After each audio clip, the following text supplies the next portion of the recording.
Het was gewoon weer een mediacircus. Het seizoen van de bodemcultuurmosselen is begonnen. Als je zo kan starten, daar ben je natuurlijk gewoon blij mee. En dat is gewoon leuk. En niet alleen voor de mensen, maar ook voor de horeca. En verder vandaag. Ambulancepersoneel naar hier lokken. En Hulst wil het WK veldrijden.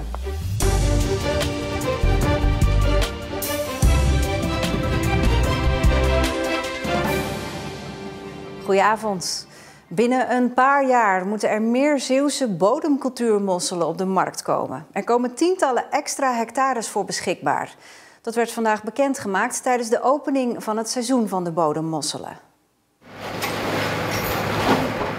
Dit zijn bekende beelden. De bodemcultuurmosselen worden boven gehaald. Wow, we willen hem wel zien, hè? We willen hem zien. Met vooral veel aandacht van Belgische media mogen kwekers Jos Steketee en Jan Schot ze proeven. En dan die smaak, hè? Karakteristiek van de Oosterschelde.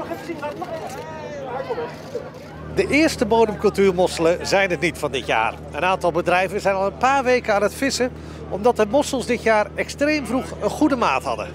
Dat is de vraag die we niet gaan beantwoorden hoe het komt. We weten het gewoon niet. En dat is dat is het lot van de mosselkweker, dat we een heleboel niet weten. En dat is ook wel het mooie van je vak.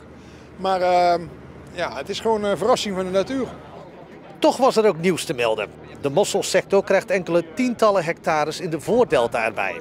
De Voordelta is het gebied bij de monding van de Oosterschelde. Als het inderdaad technisch goed gaat en het kan financieel ook uit, dan zouden dat inderdaad meer mosselen in de toekomst kunnen betekenen. En er waren meer nieuwigheden aan boord. Een zak mosselen vertrok met een transportdrone vanaf het schip naar België. Perfect, top. En zak u nu. De mosselen zullen daar gebruikt gaan worden in het pop-up mosselrestaurant van Sergio Herman en Circo Bakker in Zeebrugge. Bij terugkeer aan de wal in Ierseke was er nog een innovatie. De allereerste mosselautomaat van Nederland wordt onthuld. Wij vinden dat wel een mooi initiatief. En waarom niet? Kijk, als wij mosselen rechtstreeks van onze percelen bij de consument kunnen brengen als het ware, dan waarom niet? TV-persoonlijkheid Jan Boskamp mocht het apparaat voor het eerst gebruiken. 35. Ja, mag even 25.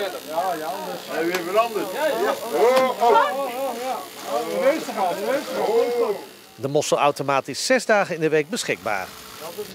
Jongens, passie hoor, de mosselman. De ambulancedienst van Zorgzaam lokt met een gratis vakantiehuisje extra personeel naar Terneuzen. De invalkrachten komen uit het hele land, draaien in een week 4 diensten, krijgen salaris en mogen met hun gezin verblijven in dit soort huisjes op een vakantiepark in Breskens. Als wij iemand extra kunnen inzetten in die week, kunnen we iemand extra op vakantie laten gaan. Anders moeten we tegen mensen zeggen van, je hebt wel een aanvraag gehad voor deze week, maar we hebben al te veel aanvragen, dus jij kunt deze week niet op vakantie. Het idee is niet origineel. Ook huisartsen worden met dit soort extraatjes naar Zeeland gelokt. De meesten zien het een mooie mix tussen vakantie met het gezin en uiteindelijk toch met hun vak bezig zijn op een heel andere plaats, wat ook altijd heel verrijkend is om in een andere omgeving jezelfde werk te doen. De ambulancedienst moet vanaf half juli het rooster voor 8 weken rond zien te krijgen en er zijn inmiddels 5 weken gevuld. Misschien heeft u ze ook al wel zien staan. Wat doen nou die witte tenten op een akker vlakbij de Zeelandbrug? In die witte tentjes staan deelnemers, proefveldhouders die onze telers iets vertellen over alle ontwikkelingen in het veld. Telers worden hier bijgepraat over alles wat er vernieuwend is, innovatief en nieuwe teeltsystemen. Op proefboerderij Rusthoeve in Colijnsplaat wordt onderzoek gedaan naar gewassen. En vandaag en morgen kunnen agrariërs de boerderij bezoeken. Wij hopen dat telers een paar ideeën opdoen vandaag waarmee ze zeggen, hey, dat ga ik op mijn eigen bedrijf eens toepassen.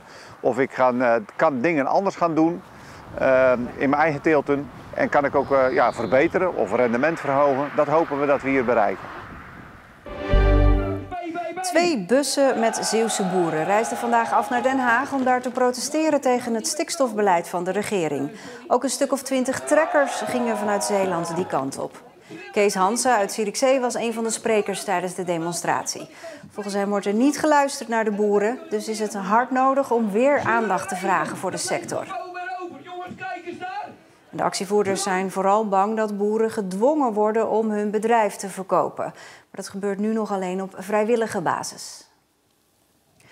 Hulst wil het wereldkampioenschap veldrijden gaan organiseren. De gemeente heeft zich samen met de provincie officieel kandidaat gesteld voor het WK van 2026. En ze denken een goede kans te maken. Terwijl de renners in de Tour de France zich in het zweet werken, loopt de vestingcross alvast warm voor de winter van 2026. Zo bleek vanmorgen in Perkpolder. Vandaag kunnen we dus bekendmaken dat we als gemeente Hulst en provincie Zeeland een bid uit gaan brengen voor de WK Cyclocross in 2026. Dus het is nog wel even 5 jaar na vandaag, maar tegelijkertijd ook wel het moment om te beginnen met de voorbereidingen. De locatie is Perkpolder. Dat kan ook niet anders, want we zullen daar enorme logistieke voorbereidingen ook moeten doen. Dat heeft onder andere te maken met de publieksaantallen. Dat kan oplopen op zo'n zondag tot 80.000 mensen. En die zien dit soort beelden, zoals dit jaar bij de vestingcross. Veldrijders met op de achtergrond het scheepvaartverkeer op de Westerschelde. Aan de wedstrijd doen de beste veldrijders mee. Maar volgens wethouder Hageman gaat het niet alleen om de sport. En anderzijds heeft het natuurlijk ook een enorme spin-off, zo'n evenement, economische spin-off. Op zo'n 2-tal dagen wordt dat in 80 landen uitgezonden. Daar kijken 50 miljoen kijkers naar. En dat is ook reden voor de provincie om in het project te stappen. Want het economische aspect speelt een rol volgens het debat. Kijk, nu is het vaak zo, Zeeland kennen mensen wel van het feit dat men er wel eens is geweest, dat men er vakantie heeft gevierd. Maar wat we willen laten zien is dat hier ook juist die banen zijn. Dat die industrie hier eigenlijk op een steenworpen afstand is. Je kunt natuurlijk in die uitzending heel goed dat soort beelden combineren. Blijft over wat dat nou kost om zo'n WK binnen te halen. Het gaat om garantiestellingen die je dan moet doen. Want ze moeten natuurlijk de zekerheid hebben dat je het ook aan kan.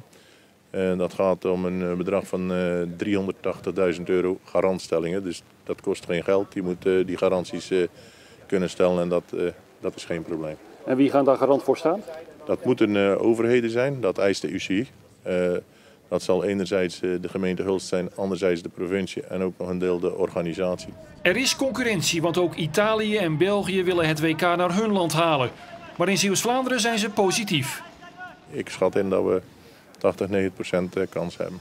Maar nog even geduld, want pas na de zomer in september wordt bekend of Hulst beet heeft.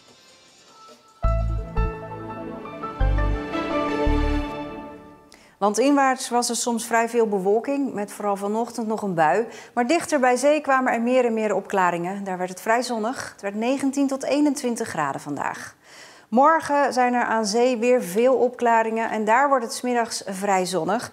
Maar verder het land in meer bewolking en buien met ook kans op onweer.